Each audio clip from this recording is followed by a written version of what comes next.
And now I believe it is time for a very special session to carry out.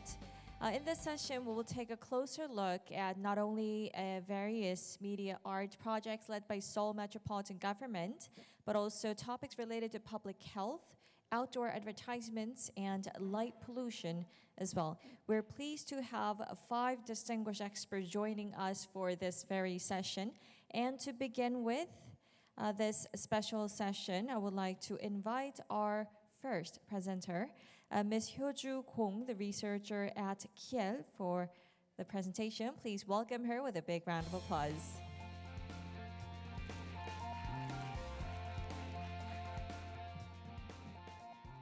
네, 반갑습니다. 저는 키엘 연구원에서 빛공해를 주로 연구하고 있고 측정을 진행하고 있는 공효주 책임 연구원이라고 합니다. 반갑습니다. 저는 저희 기관이 주로 빛공해 관련 민원이 들어왔을 때 측정 대응하는 역할을 하고 있습니다. 그래서 오늘은 빛공해 측정 및 분석 방법에 대해서 말씀드리도록 하겠습니다.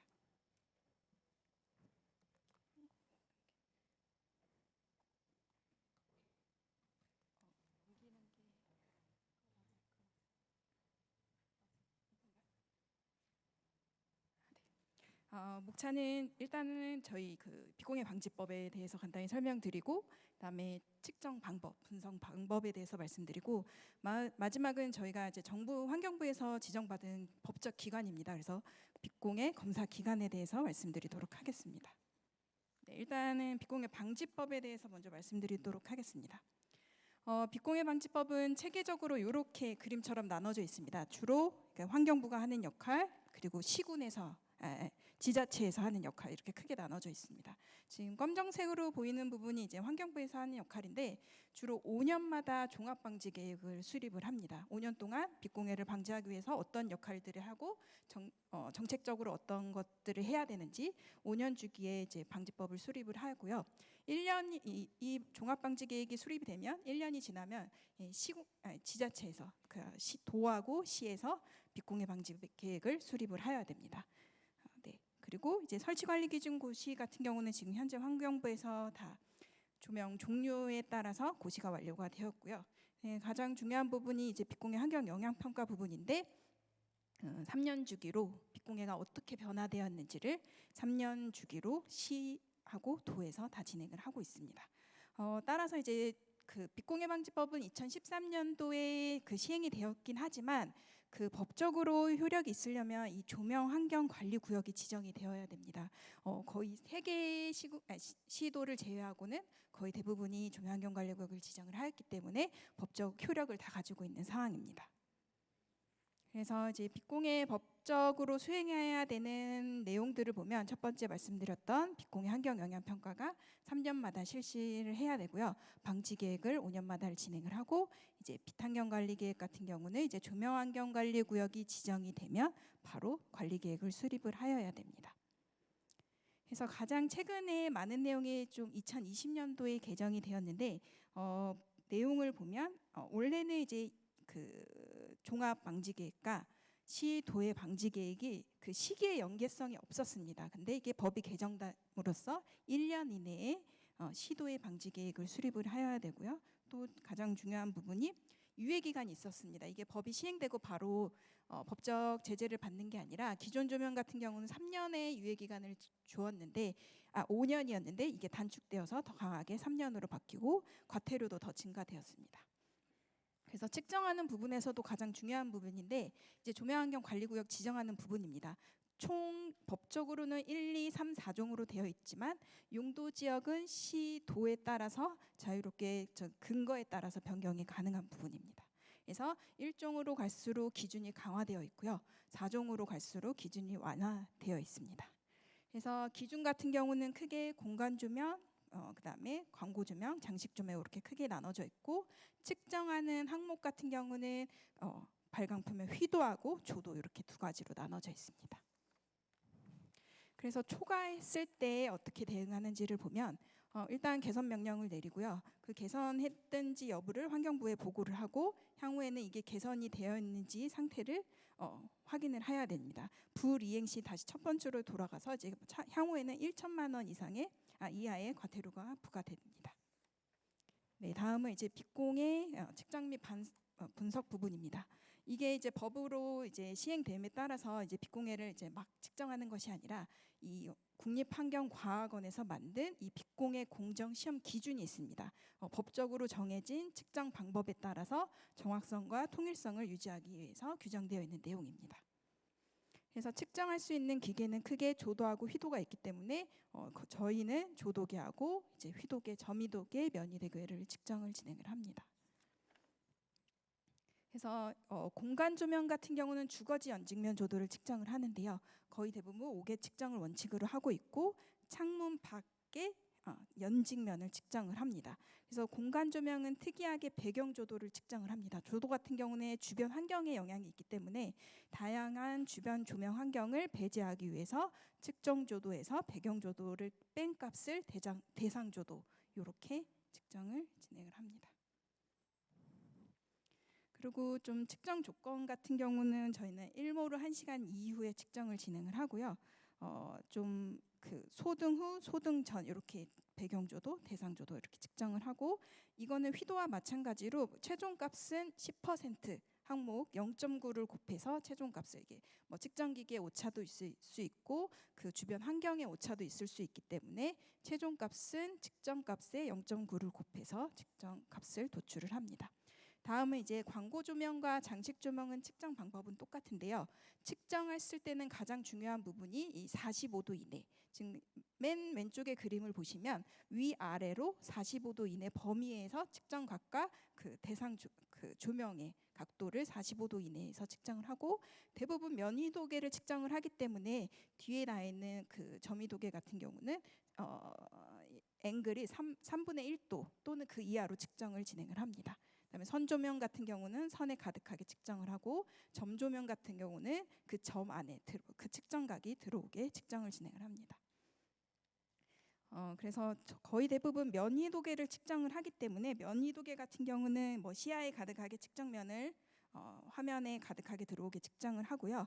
대부분 다 카메라 형태가 휘도계입니다. 그래서 ISO에는 400 이하를 원칙으로 하고 이제 동영상이나 좀 전멸하는 광고 조명 같은 경우에는 저희가 그 셔터 스피드를 15분의 1 아니면 그 이상 15분의 1을 여러 개 측정하는 그 방법을 진행을 합니다. 그리고 이게 아무래도 카메라 형식이기 때문에 줌을 하고 아웃을 하는 그런 기능이 따라서 저희가 이 측정 영역을 다음과 같은 식을 통해서 측정 영역을 선택을 해서 그렇게 분석 영역을 진행을 합니다. 네, 다음은 저희 이제 빛공해 검사 기간인데요. 이제 이것도 가장 최근에 2020년도에 법이 개정이 됨에 따라서 좀 추가된 부분인데 원래는 빛공해가 이제 담당 그 지자체 공무원들이 측정을 하는 부분인데 이게 아무래도 장비 휘도계 같은 조도계는 측정이 쉽습니다. 근데 휘도계 같은 경우는 좀 측정에 좀 전문성을 요하기 때문에 이 환경부에서는 이제 전문성이 있는 기관에 이제 빛공해 검사 기간을 지정을 받아서 그 기간만 측정을 하도록 그렇게 지금 진행을 하고 있습니다. 그래서 저희 키엘연구원이 좀 1호 기관으로 지정을 받고 있어서 매년 좀 최다 측정 빛공해 측정을 진행을 하고 있고요. 빛공해 민원이 들어오면 저희가 현장에 나가서 빛공해를 측정하고 초과 여부를 확인하는 그런 작업들을 하고 있습니다. 네, 이상 발표를 마치도록 하겠습니다. 감사합니다.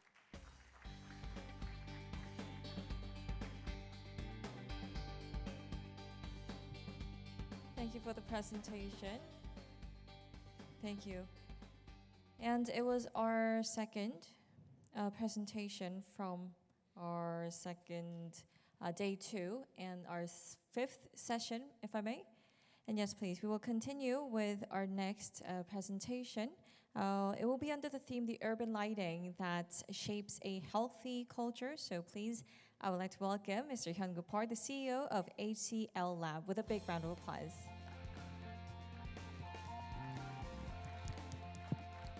네, 반갑습니다. HCL의 박현수입니다. 포스트 런치 TV라서 지금이 제일 졸린 시간인데 조셔도 괜찮습니다. 저는 후딱 하고 내려가겠습니다. 이번 주제가 좀 문화와 관련된 것이라서 건강 문화를 형성하는 도시 조명이라는 제목을 정했는데 저는 한국조명전기설비학회 편집 이사를 맡고 있고 원래 제 전공은 심리학이고요. 기업이나 대학에서 조명 관련된 연구 개발하다가 인간 중심 조명 HCL에 좀 더 집중하려고 최근에 창업을 했습니다. 오늘 좀 공부가 됐으면 좋겠습니다. 녹색 버튼요. 예, 뭐 우리가 잘 알다시피 서울은 문화강국 대한민국의 중심입니다. 이런 행사를 개최하는 것만 봐도 서울은 그만한 자격이 있다고 생각이 됩니다. 그런데 이 도시에는 이제 그 도시를 구성하는 여러 이제 그 요소들이 있죠. 그 중에 인간이 사실 이 도시의 주체가 될 것이고요. 그리고 건강이 또 중요한 문제가 됩니다. 도시의 가장 중요한 요소는 인간이고, 그 다음에 또 인간에게 가장 중요한 가치는 누가 뭐래도 건강이라고 할 수 있습니다. 그 다음에 이 문화를 만드는 주체가 바로 또 인간이기도 하죠. 건강문화가 뭘까요? 문화라는 이제 키워드가 있어서 제가 이런 문제를 좀 가져와 봤습니다. 건강문화라고 하는 것은 단순히 질병이 없는 상태 그것만이 아니라 신체적으로, 정신적, 사회적으로 건강한 상태를 유지하기 위해서 개인과 사회의 문화적 위한 개인과 사회의 문화적 행위와 가치 체계다. 뭐 다소 좀 복잡한데 쉽게 말해서 건강과 웰빙을 지향하고 정진하는 문화, 그것을 우리가 건강문화라고 그렇게 이야기할 수 있겠습니다. 서울대 국민건강지식센터에서 이런 것들을 또 자료를 만들어 놓으셨던데 제가 잠깐 가져와 봤습니다. 여기에는 건강 정진 행동, 예방적 보건 행동, 질병 회피 행동, 질병 대체 행동, 터미널 대처 행동, 좀 복잡한 내용입니다만 내용은 크게 다르지 않습니다. 그렇다면 이제 우리가 조명에 대해서 계속 이야기를 해왔는데 조명이라고 하는 것도 결국은 이 문화를 구성하는 요소, 문화는 여러 가지 요소들로 구성이 되어 있습니다. 그 중에는 기술이 있습니다. 뭐 예술도 있고 언어, 신앙, 관습 많이 있지만 기술이고, 이 기술에서도 여러 가지 있겠지만 그 중에 하나가 바로 조명입니다. 그래서 이 조명은 바로 이 문화를 구성하는 요소다 이렇게 이야기할 수 있겠죠. 이건 제가 나름대로 만들어낸 논리인데 납득이 되실지 모르겠습니다. 이 도시는 결국 인간과 문화가 섞여 있는 것이고요. 인간에 있어서 중요한 것은 제가 아까 말씀드렸지만 건강이고, 또 조명은 또 문화의 요소라는 거죠. 그러면 이 건강과 조명이라고 하는 요소가 결국은 인간 중심의 도시 조명을 구현하는 것이 어떤 목표가 될 수 있다라고 하는 것이 이제 제 오늘 강의의 요지가 되겠습니다. 도시 조명의 변화를 잠깐 보면 제가 사진을 가져왔는데 90년대의 서울의 모습은 저랬습니다. 좀 대비시키기 위해서 제가 좀 사진을 좀 다른 걸 가져왔는데 금호동이라고 하네요. 현재 이제 서울의 모습은 이렇습니다. 상당히 색깔이 좀 대비가 되죠. 노르스름한 저런 색에서 지금 거의 블루에 가까운 이런 블루이시한 색으로 바뀌었는데, 뭐 사진으로 육안으로 봤을 때는 이런 차이가 있는데 조금 더 기술적으로 우리가 조명이라고 하는 관점에서 보면 이런 이제 차이가 있습니다. 앞서 그림에서 이제 그 노르스름하게 이제 보였던, 앞으로 가려면 어떻게 되죠? 이건가? 아니네요. 보였던 불빛은 이제 주로 나트륨 등이었고, 또 초록색으로 보였던 것은 형광등이에요. 형광등인데 지금 보면 대부분의 조명이 푸르스름한 빛으로 다 바뀌었습니다. 왜냐? 그거는 이제 광원이 형광등이나 나트륨 램프에서 LED로 거의 다 바뀌었기 때문입니다. 사진 육안으로는 크게 못 느끼는데 사진으로 찍으면 확연하게 우리가 그걸 알 수가 있는 거죠. 그런데 문제는 뭐냐면 이 빛에 대해서 인간이 어떻게 반응하느냐라고 하는 것을 우리가 고려를 할 필요가 있다는 거죠. 우리는 뭐 기본적으로 우리의 눈으로 어떤 시각 체계를 가지고 빛을 받아들이지만 그 빛을 받아들인다고 해서 우리의 시각 체계만이 그 빛에 반응하느냐, 그렇지는 않다는 것입니다. 어떤 비시각 체계, non-visual 시스템이 그게 관여한다는 거죠. 좀 생소한 용어일 수 있겠습니다만 이 non-visual 시스템이라고 하는 것이 결국 우리의 뇌로 들어가서 우리의 수면이라든지 호르몬이라든지 생체 리듬을 조절하는 그런 데 관여한다는 것입니다. 그렇다면 우리 눈에서 그러한 신호를 받아들이는 뭔가 있지 않겠느냐, 그런 이제 관심을 가지고 과학자들이 이제 많이 연구를 했는데요. 뭐 이게 이제 흔히 보시는 그런 이제 우리 눈의 구조고, 그리고 우리 눈이 거기에 어떻게 반응하는지를 크게 이렇게 그림으로 나타낸 것입니다. 보시면 요게 이제 스펙트럼이 LED의 스펙트럼이죠. 근데 여기 이제 파란선과 초록색 선이 있습니다. 이 초록색 선은 우리의 시각적인 체계가 감당하는 그런 어떤 스펙트럼의 영역이고, 파란색 선은 우리의 그 비시각적인, 여기는 이제 멜라노픽 센시티브 커브라고 했는데 어떤 생체 리듬과 관련된 그런 어떤 비시각 체계가 받아들이는 스펙트럼의 영역인 거죠. 크게 두 개의 스펙트럼으로 곡선으로 구성이 되어 있는데, 우리가 실제로 사용하는 LED는 그것과 상당히 좀 다르죠, 모습이. 여기에 보면 블루픽이라고 하는 뾰족한 이제 꼭지가 있고, 뒤에도 이렇게 있는데 낙타등 같은, 이것이 우리 육안으로 봤을 때는 뭐 햇빛하고 별 차이를 못 느낍니다만은 이렇게 분석을 해보면 상당한 차이를 가져와요. 그리고 사진을 찍어보면 푸르스름하게 이렇게 나오는 것이죠. 그런데 좀 더 따져보면 우리의 눈 안에는 여러 개의 시각 세포가 있어서 그 세포들이 한 5가지 정도의 어떤 반응 곡선을 나타내요. 아까 말씀드렸듯이 파란 곡선이 이게 큰 게 하나 있는데, 이게 이제 비시각적인 체계와 관련된 것이고, 나머지가 이제 색과 관련된 거, 그 다음에 명암과 관련된 그런 것들을 이제 감지하는 그런 세포가 되겠습니다. 예. 그래서 이건 아까 봤는 것인데, 특히 이제 문제가 되는 것이 이 블루라이트라고 하는 거 많이 들어보셨죠, 그죠? 푸른색의 빛이 이제 LED에서 많이 나오는데, 이것이 어떻게 보면 우리에게 상당히 영향력을, 알게 모르게 많은 영향을 미친다는 거죠. 우리는 잘 의식하지 못해요. 그런데 죄송합니다.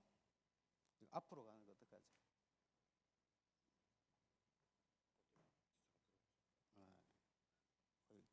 예, 죄송합니다. 이런 블루라이트들이 여기 IPRGC라고 하는 망막의 세포가 있습니다. 이게 Intrinsically Photosensitive Retinal Ganglion Cell, 좀 어렵습니다만은 본질적으로 빛에 민감한 신경절 세포라고 하는, 우리말로 그렇게 해석이 되는데, 그렇게 들어가게 되면 뇌로 들어가서 생체 시계가 있는 이 센터로 들어가게 되고, 여기에 보면 또 이제 송과선이라고 하는 곳에 영향을 줘서 멜라토닌, 그러니까 이제 수면 호르몬을 이제 조절하는 것과 관계가 있다는 거죠. 그러면 우리의 수면 리듬이 이 빛에 의해서 영향을 받는다는 거죠. 여러분들이 밤늦게까지 핸드폰을 많이 사용하시면 안 되는 게 이런 것들이 멜라토닌을 억제해요. 그래서 주의를 하셔야 되고, 시간이 많이 없네요. 그런데 문제는 이 블루라이트에도 좋은 게 있고 나쁜 게 있다는 거죠. 굿 블루라이트라고 하는 파장대와 나쁜 블루라이트라고 하는 게 있는데, 안타깝게도 LED는 이 배드 블루라이트를 많이 가지고 있어요. 그래서 이런 것들이 우리의 건강에 위협 요인이 된다는 것이죠. 실제로 태양광의 스펙트럼을 보시면 이건 굉장히 이제 브로드하면서 많이 이렇게 흩어져 있는데, 인공조명이라고 하는 LED나 형광등이나 또 백열등은 그 스펙트럼이 태양광과는 많이 다릅니다. 우리 육안으로는 잘 구분하지 못하지만, 그래서 어떤 건강에 문제를 야기할 수가 있다는 거죠. 그래서 CI라고 하는 국제조명위원회에서도 이와 관련된 여러 가지 과학적인 증거들을 수집해서 어떤 표준을 만들고, 어떤 빛이 우리 어떤 비시각 체계에 어느 정도의 효과를 가지는지를 이렇게 테이블로 만드는 그런 공식도 만들기도 하고, 이렇게 표준화를 진행했습니다. 시간이 없어서 인간 중심 조명 여러 가지 솔루션들이 있습니다. 그래서 사람들은 이제 광원을 어떻게 만들 것인가, 뭐 색온도를 변화시킨다든지 밝기를 조절한다, 이거보다도 근본적으로 광원을 어떻게 만들 것인가에 이제 초점을 관심을 가지고, 삼성이라든지 서울반도체나 뭐 여러 회사들이 태양광과 비슷한 우리의 시각 체계와 비시각 체계를 바로 자극할 수 있는, 적절하게 자극할 수 있는 광원을 만들려고 노력을 하고 있는 거죠. 뭐 그 넥스트 스텝으로 또 이제 LED 백열등도 이제 지금 준비한다고 합니다. 그래서 이런 인간 중심 조명을 우리가 다양한 분야에 적용할 수 있는 거죠. 물론 이 모든 분야에 다 적용하려면 어마어마한 돈이 들기 때문에 다 할 수는 없습니다. 그렇지만 우리가 할 수 있는 분야에는 찾아서 이런 인간 중심 조명을 적용하는 것들이 필요하고요. 그래서 이런 것들을 하게 되면 우리의 그 생체 리듬, 일주기 리듬을 향상시킬 수 있고, 그것은 수면의 양과 질을 개선할 수 있고 또 고령자의 어떤 치매, 파킨슨 예방을 할 수 있다. 이런 연구 결과들이 많이 있습니다. 또 면역력 증가로 인해서 이제 질병을 이제 우리가 줄일 수 있고요. 그 다음에 어떤 그 퍼포먼스, 뭐 신체적, 정신적, 인지적인 수행, 또 생산성 이런 것들을 향상시킬 수 있고, 또 도시니까 방문자들이나 관광객들의 어떤 건강, 적응 능력, 또 시차 극복하는 데도 도움을 줄 수 있는 그런 여지가 있는 것입니다. 결론적으로 말씀드리자면 이 자연광과 인공광이 조화되는 도시를 구현하는 것이 우리의 중요한 목표가 될 수 있을 것이고, 그렇게 해서 도시인들의 삶의 질을 향상하고 건강 문화 도시로서의 어떤 이미지도 제고하고 또 문화 강국의 중심인 서울의 도시 조명 기술 및 트렌드를 선도하는 그럴 필요성이 있겠고요. 결과적으로 스마트 조명과 인간 중심 조명의 적용 확대를 통해서 위에서 건강 문화 도시 조명을 위한 연구와 정책을 수립한다면 서울이 좀 더 건강한 어떤 도시가 되지 않을까 그런 생각을 해봤습니다. 네, 이상입니다.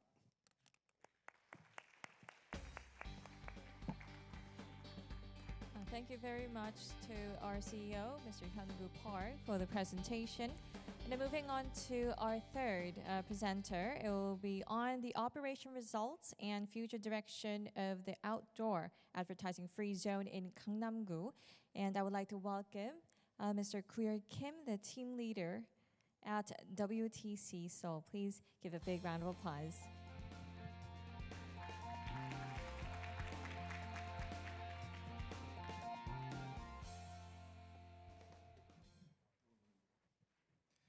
네, 안녕하세요. 저는 강남구 5개강 건물 자유표시구역의 운영사무국장을 담당하고 있는 김구열이라고 합니다. 오늘 이렇게 귀중한 자리에 초대해 주셔서 감사합니다. 그럼 발표 시작하도록 하겠습니다. 네, 그 5개강 건물 자유표시구역이라는 그 용어가 좀 생소하실 텐데요. 요 그 제도는 2016년도에 그 우리나라 이제 행정안전부에서 첫 시작을 하게 되었습니다. 기존의 5개 광고물법을 좀 그 다양한 규제들이 많이 있었었는데 그런 규제들을 이제 뛰어넘어서 좀 자유롭게, 그다음에 사이즈라든지 사양이라든지 이런 부분에 있어서 좀 자유롭게 그 5개 광고 매체를 좀 구축할 수 있는 그런 구역을 지정을 하게 되었고, 전국 지자체를 대상으로 공모를 진행을 했었습니다.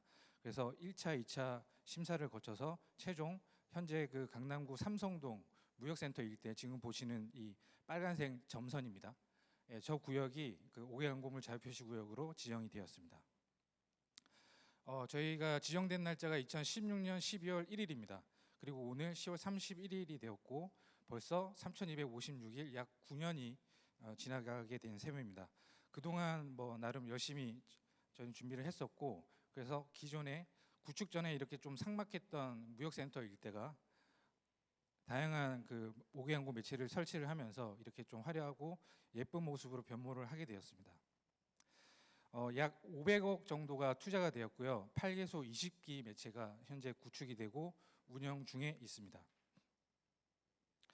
네, 이 그 5개 광고물 자유표시구역은 정부의 사업이기 때문에 단순히 민간 기업에 의해서만 운영되는 것이 아니라 민과 그다음 민간 기업과 그다음에 우리나라 행정기관들이 협의체를 구성을 해서 주요 의사 결정들을 진행을 하고 있습니다. 거기서 이제 다양한 의사 결정들이 진행이 되는데 가장 주요한 의사 결정이 이 자유표시구역 내에 있는 건물주들이 공공기여금을 납부를 하고 있습니다. 그 공공기여금을 조성을 하게 되면 그 공공기여금을 어떤 용도로 사용할 건지, 어디에 어느 정도로 사용할 건지를 이제 그 민간합동협의회에서 주로 다루고 있는 상황입니다. 네, 그 저희 공공기여금은 다양한 사업에 쓰이고 있습니다. 서울시, 행안부, 서울시, 강남구의 각종 5개 광고물 개선 사업에서부터 각 학회라든지 지원 사업들도 진행을 하고 있고, 그리고 무엇보다 이 자유표시구역 내에 명소화를 통해서 관광 명소화도 하고 우리나라 랜드마크로 발전시키는 게 가장 중요한 목적이기 때문에 다양한 그 명소화 이벤트도 개최를 하고 있는 상황입니다. 저희가 10년 동안 이렇게 꾸준히 열심히 운영해온 결과 성과평가를 해보니 약 20년간 운영을 했을 때 향후에 우리 강남구 5개 광고물 자유표시구역이 약 1조 원에 가까운 그런 경제적 효과, 랜드마크 가치가 있다라고 평가를 받게 되었었습니다. 그리고 행안부 또한 저희 그 초기 자유표시구역의 성공적인 그 정착을 통해서 이후에 추가적으로 종로구, 그다음에 중구, 그다음에 부산의 해운대구를 2기 자유표시구역으로 지정을 하게 되었고 현재 지금 활발하게 구축 중에 있는 것으로 알고 있습니다. 그럼에도 불구하고 저희가 다양한 사업을 하고 있는데 이 5개 강건물 자유표시구역이라는 단어는 상당히 일반인들에게는 생소합니다. 저희가 일반인들이 많이 참석을 해서 즐길 수 있는 명소와 이벤트들을 진행을 하고 있는데요. 그런 부분들을 조금 더 좀 원활하게 홍보를 하고자 저희 이제 올해부터 처음으로 자유표시구역을 좀 친근한 그 브랜드를 하나 만들게 되었습니다. 그래서 그뿐만 아니라 이제 공식 홍보 채널을 통해서 향후에는 더 다양한 그 행사들을 저희 그 일반인들께 소개를 해드리려고 하고 있습니다. 그래서 저희는 그 강남을 대표를 하고 그다음에 좀 발음하기 쉽고 외국인들도 기억하기 쉬운 그런 의미의 네이밍을 진행을 했었고 그 결과 지금 보시는 강남 아이즈라는 브랜드를 만들게 되었습니다. 네, 강남 아이즈는 그 말 그대로 그 자유표시구역 내에 있는 각 매체들이 그 모두 하나의 눈이 되어서 강남을 향하게 되고 강남에 있는 다양한 행사들을 전 세계로 뻗어나갈 수 있게 하겠다라는 의미가 담겨져 있습니다. 그래서 저희가 슬로건 또한 아이즈온 강남이라고 설정을 하였습니다. 지금 보시는 것은 저희 로고 정책이고요. 그 다음에 합쳤을 때의 디자인 모습입니다. 그 다음에 저희 컬러 정책입니다. 블랙과 흰색, 그 다음에 그라데이션을 기본으로 하고 있습니다. 뭐 공식 석상에서의 예시가 이런 모습이 될 수 있을 것 같고요. 그 다음에 저희는 무엇보다 공동 네이밍 그 전략을 추진을 하고 있습니다. 지금 보시는 것처럼 향후에 만약에 저희가 아디다스라든지 애플하고 뭔가 협업을 통해서 프로젝트를 진행한다 그러면 단순 강남 아이즈, 애플 이렇게 쓰는 것이 아니라 강남, 애플 아이즈 이런 식으로 공동 브랜딩화하여서 향후에 프로젝트들을 다양하게 좀 진행을 할 예정입니다. 네, 그리고 그와 더불어 저희가 모든 그 활동들을 기록하고 홍보할 수 있는 베이스 캠프를 만들었습니다. 그래서 홈페이지도 만들고 그다음에 유튜브 채널도 개설을 하였고요. 그뿐만 아니라 네이버 블로그라든지 그다음에 SNS들도 다양하게 하고 있습니다. 저희는 또 다양한 명소 프로젝트를 운영을 하고 있는데요. 그 중에 첫 번째가 그 하루에 3번 전 매체를 동시에 송출하는 미디어 아트 쇼를 진행을 하고 있습니다. 아침 출근 시간, 그다음에 점심 시간, 퇴근 시간을 활용을 하고 있고요. 아침에는 그 출근하시는 분들의 좀 단잠을 깨울 수 있는 각종 힐링 메시지를 전달을 하고 점심 때는 좀 더 활기차실 수 있도록 K-팝 컨텐츠를 활용을 해서 진행을 하고 있습니다. 그리고 저녁에 돌아가실 때는 좀 그 정말 아름다운 그 미디어 아트 컨텐츠를 감상하시면서 퇴근하실 수 있도록 그렇게 프로그램을 구성을 하고 있습니다. 그래서 저희가 올해 이제 처음으로 시행했던 게 그 우리나라의 가장 큰 그 미술 전시회입니다. 미술 전시회와 같이 협업을 해서 키아프 하이라이츠라는 동시 송출 프로그램도 진행을 했었습니다. 그리고 매년 9월에는 강남구가 주최하는 가장 메가 이벤트인 강남 페스티벌이 진행이 됩니다. 이때도 저희 무역센터 일대에서 이렇게 지금 보시는 것처럼 다양한 저희 전 매체를 활용을 해서 송출 지원도 시행을 하고 있습니다. 그리고 저희 자유표시구의 가장 하이라이트는 겨울 크리스마스 시즌에 개최하는 축제입니다.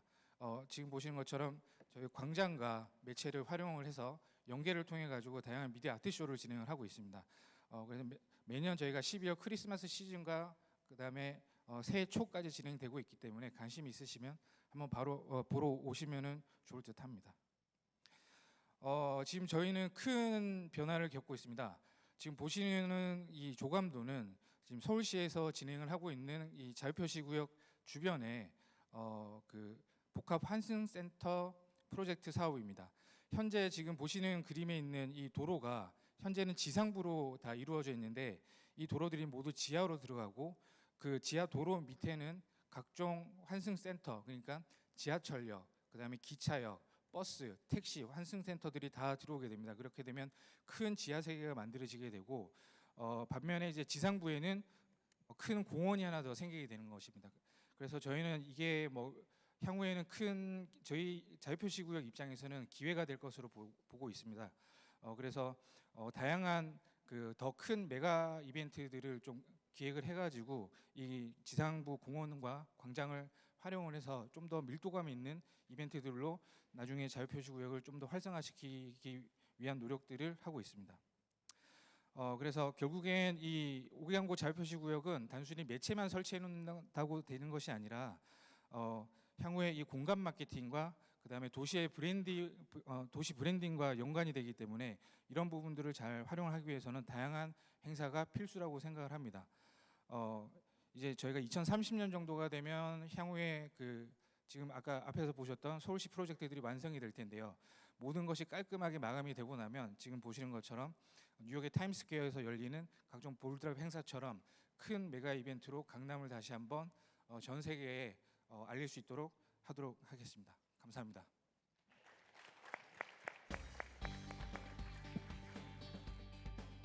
Thank you very much.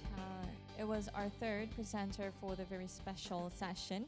And then moving on to our fourth presenter, the topic will be on achievement and future directions of Seoul Light Pollution Prevention Plan. Mr. Chung Soo-kil, the director of Karameng Research Institute. He's already up on stage, but still, please give a big round of applause. 예. 예, 안녕하십니까. 가람인지 주식회사의 기업부설 연구소장을 맡고 있는 길종수입니다. 저는 서울시의 빛공해 방지 계획의 성과와 방향에 대해서 발표하도록 하겠습니다. 예, 인공조명에 의한 빛공해 방지법, 일명 빛공해 방지법은 빛공해 유형을 세 가지로 구분하고 있습니다. 하나는 과도한 빛, 하나는 침입광, 산란광인데요. 법에서는 그 빛공해 현재 대상을 과도한 빛과 조명 영역을 벗어난 침입광으로 하고 있습니다. 아직 한국의 법에서는 산란광은 다루고 있지 않습니다. 빛방사 허용 기준이라는 정량적 기준을 적용하고 있는데요. 가로등하고 보안등, 공원등은 주거지 연직면으로 들어오는 빛에 대한 조도 기준을, 그 다음에 광고 조명과 장식 조명은 최대값과 평균값을 발광 표면 휘도 기준으로 적용을 하고 있습니다. 먼저 주거지 연직면 조도의 측정 방법에서 말씀드리면 보시는 것처럼 조도계로 창문면을 측정하게 됩니다.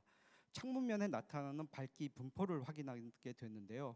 왼쪽에 보시는 것처럼 사진에서 8번이 4.66수로 판정이 됐습니다. 그러면 전체 영역 중에서 가장 높은 값으로 이 지역의 기준인 심록수를 초과하는지를 판단하게 됩니다. 현재는 기준치 이내로 확인할 수 있습니다. 그 다음으로 광고 조명과 장식 조명은 점유도계와 면유도계를 사용이 되는데 보통 평균값을 구해야 되기 때문에 아까 방금 전에 말씀하신 키엘처럼 저희 그 연구기관이나 이런 측정 대행 기관들은 대부분 면유도계를 갖고 있습니다. 그래서 면유도계로 측정을 진행합니다. 그러면 오늘 주제인 빛공해 방지 계획에서 말씀드리겠습니다. 빛공해 방지법에서는 법정 업무, 그러니까 이 행정기관들이 꼭 해야 될 업무를 규정하고 있는데 우리나라에는 17개의 광역시도들이 있습니다. 서울시도 그 중에 하나가 되겠고요. 이 시도에서 5년마다 수립하게 되는데 이 계획의 내용들은 법에 규정되어 있습니다. 이런 사항들을 해야 되고 여기에 더해서 서울시는 관련 조례도 좋은 빛이라는 단어가 들어갑니다. 그래서 빛공해 방지뿐만 아니라 지역 내의 빛을 좋은 빛으로 만드는 그런 내용들을 포함하고 있습니다. 그런 내용들도 저희 과업 내에 들어가 있습니다. 전체적인 빛공해 방지 계획의 어떤 그 지난날 했던 내용들을 보면 2015년도에 야간 경관 가이드라인과 제1차 빛공해 방지 계획이 수립되었고요. 2차, 3차가 진행되었습니다. 현재 3차 계획이 진행 중입니다.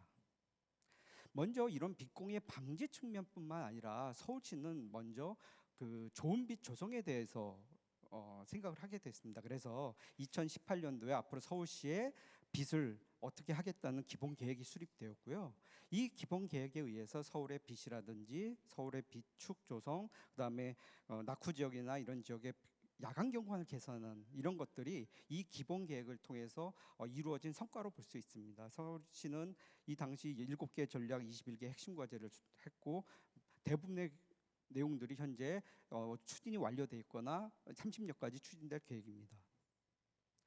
먼저 저희가 하고 있는 2025년에 앞서 그 전에 계획을 말씀드리면 저희가 이 빛공해 방지 계획은 빛공해 환경 영향 평가 결과를 반영하도록 되어 있습니다. 그리고 빛공해 관리 여건이라든지 그러니까 그 시에서 하고 있는 이런 그 여건을 검토를 해서 전략을 수립하고 세부 추진 과제를 하게 됐는데 서울시는 계속 말씀드리지만 좋은 빛 측면에서 공간 구축에서 이런 4대 지천 야간 경관 같은 내용들을 세부 과제로 포함해서 진행하였습니다.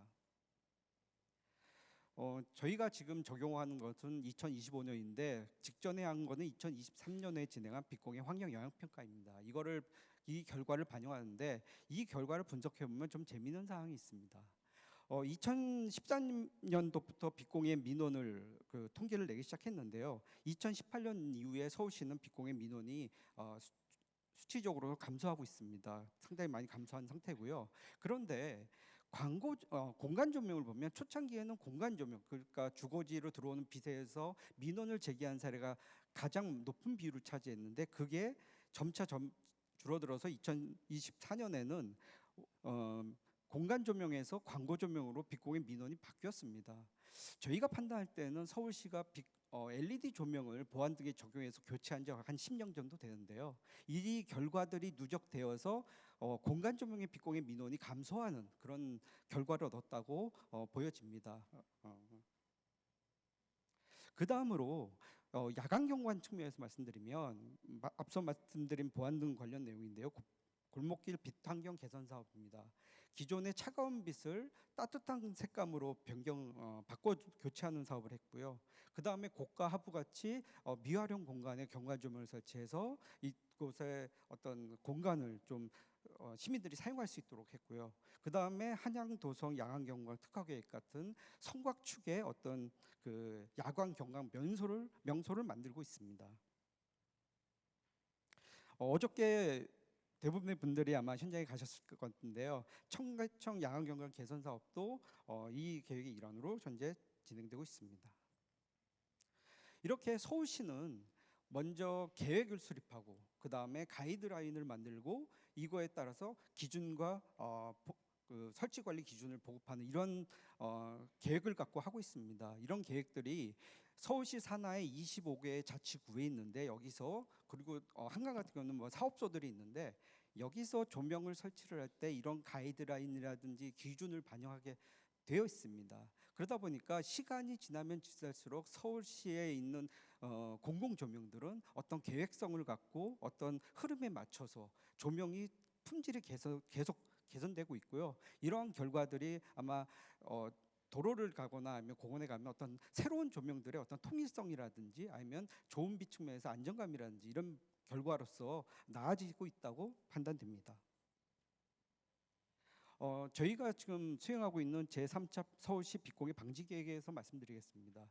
서울시는 빛공해 방지 측면에서 법에서 정한 사항들을 포함하고 있고요. 여기에 야간 경관 계획 및 야간 경관 가이드라인의 업그레이드, 그다음에 좀비위원회 운영 개선과 이런 내용들을 조례에 담는 것을 포함하고 있습니다. 서울시 빛공해 방지 계획의 기본 방향을 말씀드리면 먼저 상위 계획에 대한 과 기존 있는 계획 간의 어떤 연속성과 그 다음에 정책적인 정합성을 유지하는 것입니다. 여기에 더해서 기준이나 지침, 가이드라인 등을 그러니까 다듬어서 어떤 정책적인 실효성을 확보하는 것입니다. 이런 계획에 대해서 말씀을 드리면 상위 계획이 존재합니다. 바로 환경부에서 제시하고 있는 빛공해 방지 종합계획입니다. 환경부 빛공해 방지 종합계획이 5년마다 수립이 되고 그 이후에 1년 후에 17개 시도에서 이 지역에 대한 빛공해 방지 계획을 수립합니다. 이 계획은 상위 계획이기 때문에 여기서 제안하고 있는 과제들을 서울시 실정에 맞게 선별을 해서 적용하게 되고요. 저희들도 이 내용을 앞으로 향후 계획에 반영할 계획입니다. 그다음에 이 내용 중에 하나인 국내외 빛공예 정책에 대해 말씀드리면, 사실 정량적 기준으로 어떤 빛공예를 제한을 한다, 이거는 거의 전 세계에서 한국, 그다음에 슬로베니아가 국가적 규제를 하고 있는데, 그 외에는 대부분 나라에서는 산란광 위주로 하고 있습니다. 한국이 현재 이런 빛공예 방지법에 의해서 두 가지, 그러니까 친입광과 과도한 빛을 하고 있는데, 향후에 산란광도 여기 포함된다면 아마 전 세계에서 가장 훌륭한 정책이 되지 않을까 싶습니다. 그리고 아주 유명한 사진인데요. 2016년에 우리나라가 이탈리아에 의해서 빛공예 2위라는 그 보도가 있어서 저 조명을 한 사람으로서 좀 놀랐습니다. 근데 사실은 뭐 이렇다 현실만 얘기하다 하기보다 이거 좀 생각해 볼 부분이 있다고 저는 생각합니다. 뭐냐면 우리나라는 동쪽은 산악지대고 왼쪽은 서쪽은 평야지대입니다. 그러니까 좁은 영역에 많은 사람들이 모여 살면 빛을 많이 사용할 수밖에 없고, 그러다 보니까 도시국가들, 그러니까 모나코라든지 아니면 싱가포르처럼 우리나라는 그 서울이 빛을 많이 사용할 수밖에 없는 상황입니다. 그러다 보니까 산란광으로 올라가게 되는데요. 하지만 서울시는 2015년에 빛공예 방지 계획을 하는 등 여러 노력들을 했습니다. 그러면 그게 과연 영향을 없을까? 지금 사진에 보시는 것처럼 2012년과 2024년에 서울의 그 붉은 띠가 좀 감소한 걸 볼 수 있습니다. 그리고 올림픽대로에 저희가 보면 여기가 사실은 기존에 한 5,000 켈빈의 색온도를 사용했는데, 서울시가 연색성 관련해 저 상관색으로 기준을 마련하면서 여기에 색온도를 3,000에서 4,000으로 제한을 했습니다. 그 이후에 보시는 것처럼 조명을 교체하면서 색온도를 낮추니까 빛이 이렇게 감소하는 걸 보여줬고요. 앞으로 저희가 판단할 때는 공공 영역에 이렇게 정책들이 계속 진행되면 그 서울의 빛은 더 이상 산란광 쪽에서는 증가보다는 점차적으로 감소하지 않을까 하는 생각을 갖고 있습니다. 마지막으로 이 조명 관련해서 이 앞에 계신 저보다 경험도 많고 전문가이신 분들과 한번 고민을 할 게 있어서 좀 말씀을 드리려고 합니다. 저희가 빛공예 검사가 아까 키엘에서 말씀하신 1호라면 저희가 맨 마지막에 지정받은 기관입니다. 그래서 빛공예 민원이 있어서 현장을 방문했는데요. 올림픽대로에 가로 12m, 세로 16m의 전광판이 6개가 설치되어 있습니다. 지금 왼쪽 사진에 보면 그 전광판이 4개가 보이는데, 그 오른쪽에 복합 거주 시설이 있습니다. 여기에 시민이 빛공예 민원을 제기한 겁니다. 그래서 저희가 가서 측정을 해봤는데, 사실 발광표면 시도는 104 칸델라 퍼 스퀘어미터, 그다음에 주거지 연진명 조도는 저희가 맨 오른쪽 아래 사진처럼 껐을 때 측정해보니까 끄고 그 배경 조도를 한다면 그러니까 인력수밖에 안 나옵니다. 근데 기준치보다 상당히 낮은 이 전광판에 대해서 시민이 불편함을 호소한다면 이거 어떻게 해야 될까요? 이 부분에 대해서는 아직 저희들도 좀 고민이 있습니다. 그래서 뭐 여러 가지 아이디어를 생각하고 있는데, 하나는 일정 시간 이후에는 이 발광면 자체를 좀 줄여야 되지 않을까 하는 생각도 좀 하고 있는데, 이게 뭐 가능할지는 잘 모르겠습니다. 하여튼 그 새로운 어떤 조명을 설치해서 그 시민이 기준치에도 불구하고 불편함을 호소한다면 이거에 대해서도 저희가 좀 귀를 기울여야 되지 않을까 싶습니다. 또 저희가 전체적인 서울시의 어떤 조명 측면에서 가로등도 현장 조사를 진행했는데요. 먼저 서울시에서 약 5년 동안 도로 조명을 이렇게 하겠습니다라고 설계한 자료들을 받았습니다. 그래서 저 자료를 봐서 CI에서는 도로 조명과 관련해서 TI 스레시홀드 인크리즈먼트라는 임계치 증분을 기준치로 제시하고 있습니다. 서울시에서 이 제시한 자료를 먼저 검토해 보면 대부분 15만 아래만 내려가기 때문에 어떤 걸 선택할까 봤을 때 대부분 TI 6에서 10 정도 수준으로 선택을 하고 있었습니다. 그리고 저희가 현장에 가서 측정해 보니까 대부분 그런 결과가 나왔고요. 그런데 아래 사진을 보면 화랑과 공항대로를 보면 오른쪽 사진이 거리에서 보기에도 상당히 좀 편안한 걸 느낄 수 있었습니다. 그래서 같은 비용으로 조명을 설치하는데 어느 하나는 눈부심이 덜하고 어느 하나는 눈부심이 좀 기준치는 이내지만 높다면 설계 단계에서 요거를 좀 설계자가 반영을 하거나 좀 가이드라인을 줘야 되지 않을까 생각을 하게 되었습니다. 그리고 야간 경관 조명에 대해서도 제가 현장을 조사했는데요.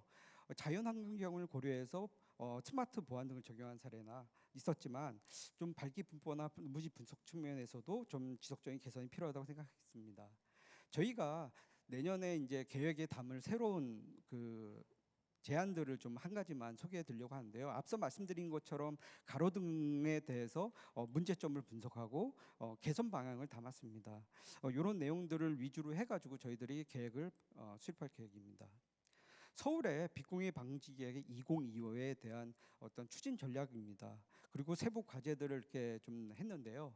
이런 것들을 좀 더 다듬고 좀 해서 앞으로 향후 5년 동안 서울시가 빛공해를 방지하고 좋은 빛을 조성할 수 있도록 저희들이 계획을 추진할 계획입니다. 예, 감사합니다. 여기까지 하겠습니다.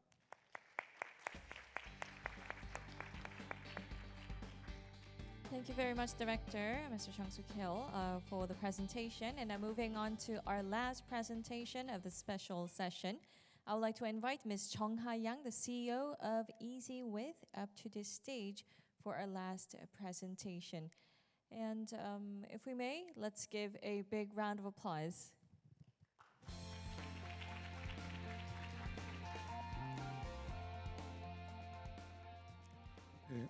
안녕하십니까. 저는 이지위드 대표를 맡고 있는 양정하입니다. 발표를 시작하도록 하겠습니다. 저희 이지위드는 그 다양한 미디어 아트 프로젝트를 수행하고 있는 이제 국내 이제 대표 기업 중에 하나이고요. 오늘은 그 생성형 AI를 활용해서 뭐 미디어 아트 영상이나 조명, 뭐 이런 조명 연출 이런 것들을 어떤 식으로 적용할 수 있는지에 대해서 사례 중심으로 말씀을 드리겠습니다. 앞에는 좀 이렇게 약간 어렵고 딱딱한 얘기 제 기준에서 봤을 때는, 근데 지금은 조금 그냥 가볍게 들으시면 될 것 같습니다. 뭐 AI는 뭐 잘 아시겠지만 뭐 많은 데이터를 가지고선 뭐 이렇게 학습이라는 과정을 거쳐서 저희가 원하는 어떤 결과를 만들어내는 기술을 이제 통칭하는데, 그 중에 이제 생성형 AI는 여러 가지 뭐 텍스트라든지 이미지, 영상들을 인공지능을 활용해서 이제 만들어내는 그런 기술을 이제 통칭합니다. 특히 이제 저희가 좀 관심을 가지고 있는 거는 이미지와 영상 생성에 대해서 좀 관심을 가지고 있고요. 뭐 사실 생성형 AI는 맨 처음에 챗GPT 같이 이제 텍스트를 내거나 뭐 아니면 뭐 음성을 뭐 이렇게 자동으로 만들어내는 뭐 이런 것들도 많이 포함이 돼 있는데, 저희 현업에서는 이제 저희 같은 업종에서는 이미지와 영상 생성에 좀 집중을 하고 있습니다. 그 AI를 통해서 그 이미지를 만든다는 거는 초기에는 이미지를 일종의 압축 과정을 거치고 그걸 다시 똑같이 만들어내는 그런 기술을 가지고 이제 처음에 기술 발전이 있었고요. 거기에 이제 그 압축된 결과라는 게 결국은 어떤 숫자 같은 값인데, 이거를 이제 저희가 말로 대체를 시키는 그런 기술이 이제 적용이 되면서 이제 뭐 사과를 그려줘, 뭐 그러면 사과가 나올 수 있게 그런 기술이 나온 거고, 그게 이제 대중에게 굉장히 어필을 해서 발전을 했다, 이렇게 보실 수 있겠습니다. 그래서 처음에는 이제 가장 핫해진 거는 이제 달리라는 그런 서비스가 나오면서부터인데요. 인간이 그렸을 법한 아주 창조적인 그런 이미지를 이렇게 만들어냈죠. 그래서 이것이 굉장히 이제 그 전체적인 시장에 임팩트를 줬고, 이걸 가지고 뭘 할 수 있을까 많이 고민했습니다. 그래서 재미로 이제 처음에 시작을 했었습니다.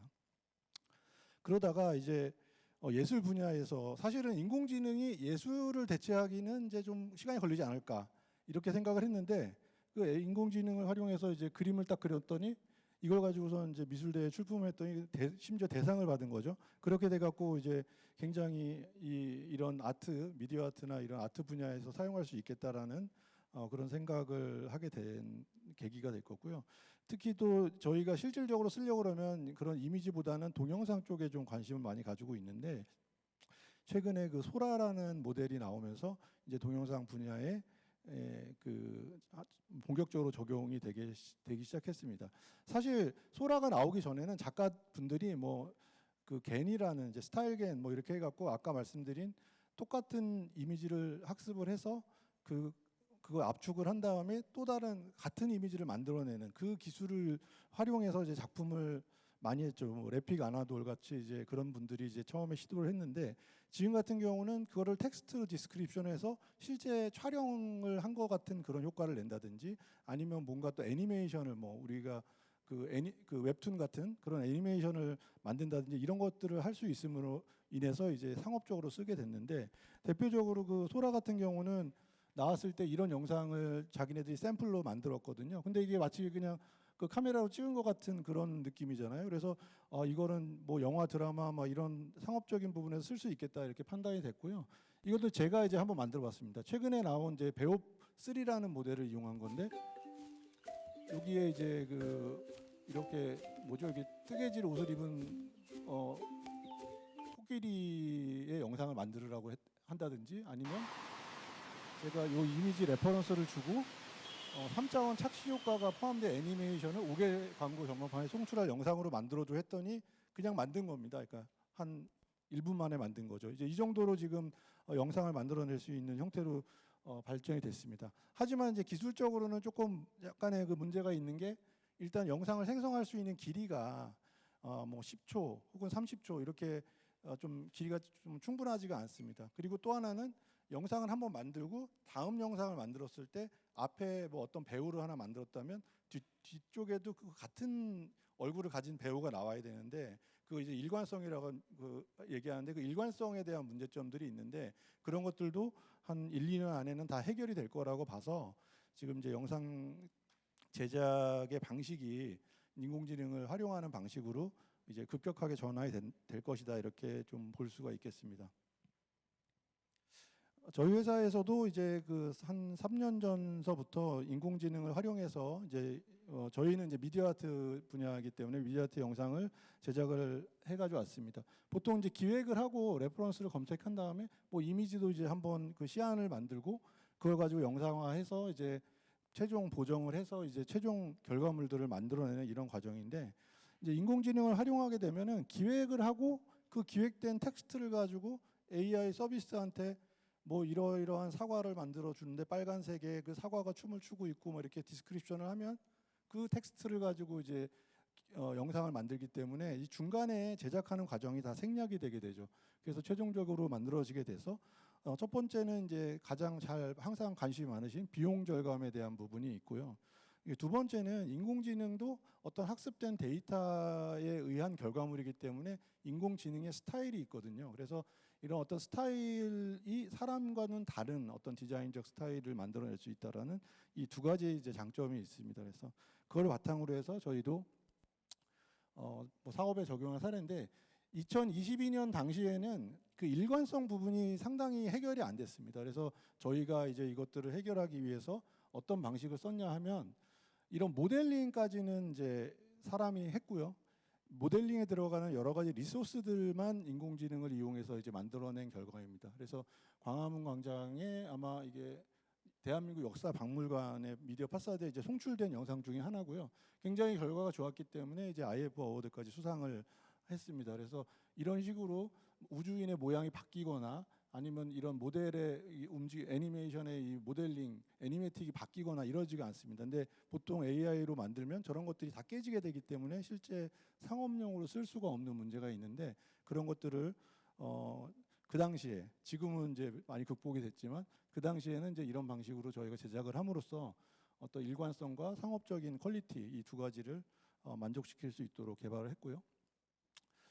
현재 버전은 이제 이게 지금 저희 완전히 AI로 만든 건데, 저희가 이제 그 부천 판타스틱 영화제와 뭐 제주 AI 영화제 이제 수상을 하게 된 영상인데, 뭐 이런 영상들을 이제 순수 AI로만 만들 수 있는 그런 정도 수준에 이르러 있습니다. 그래서 지금 영화나 드라마, 뭐 뮤직비디오 이런 쪽에서는 이제 적극적으로 활용이 되고 있고요.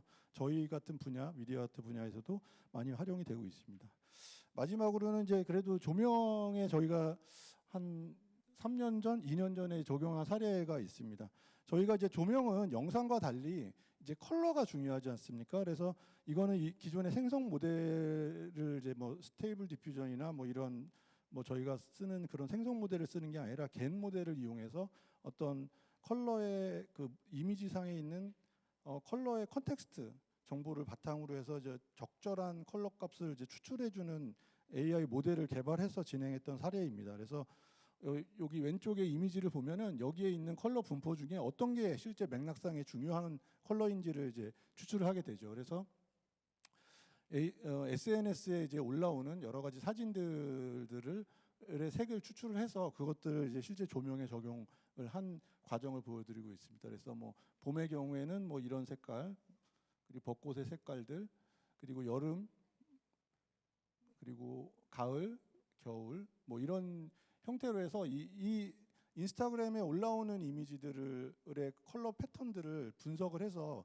사람이 선택하는 게 아니라 AI가 사람이 선택한 것처럼 그런 어떤 맥락에 맞는 컬러 값들을 선택을 해서 조명에 적용을 하도록 이제 그 컨텐츠를 만들었는데, 이게 이제 어떤 의미냐면 AI를 활용했을 때 그 비용을 절감하면서 만들 수 있다라는 장점이 있지만, 또 하나의 장점이 있는 부분이 뭐냐면 굉장히 손쉽게 컨텐츠를 만들 수 있다라는 거는 결국은 계속 변화할 수 있는 컨텐츠를 만들 수 있다.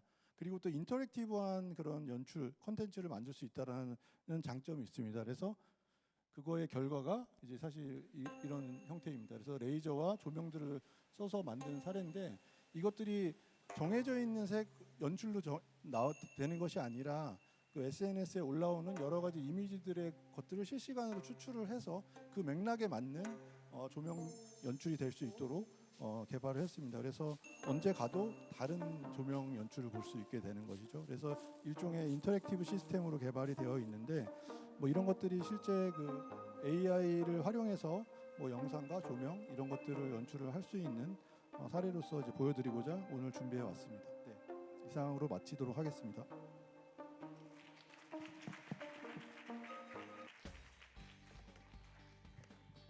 Thank you very much once again. And this was our final presentation for the very special session of day 2.